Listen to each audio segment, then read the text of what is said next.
Très heureux de vous retrouver en compagnie de Daniel Moret, CEO de Golden Bees. Bonjour. Bonjour.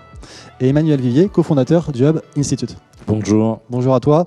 Merci à tous les deux de nous rejoindre pour cette table ronde qui va être l'occasion d'échanger autour des nombreux enjeux RH d'aujourd'hui et évidemment de demain. On va se projeter ensemble sur ces différents enjeux et cela un peu plus d'un an après la sortie de l'étude justement co-construite avec le Hub et avec Golden Bees.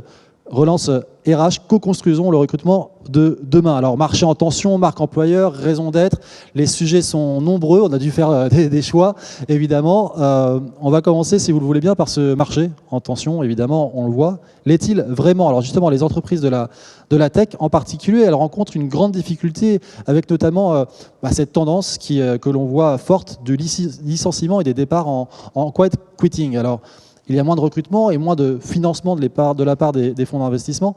Face à cela, il faut être davantage efficace pour se démarquer face aux candidats. Quel est votre sentiment à tous les deux? En fait, le premier constat déjà qu'on peut faire, c'est un taux de chômage extrêmement faible qui a continué de baisser. Pour certaines catégories encore plus poussées. Ensuite, sur ce à quoi les entreprises font face, c'est des difficultés fortes liées à la guerre en Ukraine, crise économique, crise climatique et beaucoup de difficultés qui impactent leur budget directement. Et un constat qui est assez fort depuis 2 trimestres, c'est un volume de candidatures qui est beaucoup plus faible. On a 2 fois à 4 fois moins de candidats suivant les catégories métiers qui sont présents et du coup une grande inquiétude de la part des RH et une nécessité de les accompagner sur des différentes thématiques. Donc on s'est positionné très tôt là-dessus sur la partie insight, des questions qui se posent sur lesquelles ils n'ont pas de réponse parce que pas de temps, pas assez de data et notre volonté ça a été de les accompagner sur les 2 piliers qui font notre force, la data et la technologie, pour venir avec des insights marché, des insights candidats, des études liées à ça, du benchmark, de la veille, pour qu'ils puissent derrière trouver des solutions et mettre en place un plan d'action dans lequel on livre du court, du moyen, du long terme. Alors ça peut être des solutions à l'interne liées au process, liées à des outils, également des impacts de l'externe. En gros, tout ça pour dire que c'est pas une fatalité, c'est pas évident, mais il y a plein de choses à faire. Emmanuel, ton sentiment? Je pense que pour aller dans le sens de Daniel, on a vraiment ce monde VUCA, volatile, incertain, complexe, ambigu. On a la crise en Ukraine, on a eu le Covid qui n'est pas tout à fait terminé, on a la transition durable, on a la disruption digitale, on a l'inflation, peut-être une crise économique, une crise logistique, ça c'est sûr. Et du coup, c'est sûr qu'on n'aime pas ne pas avoir de visibilité.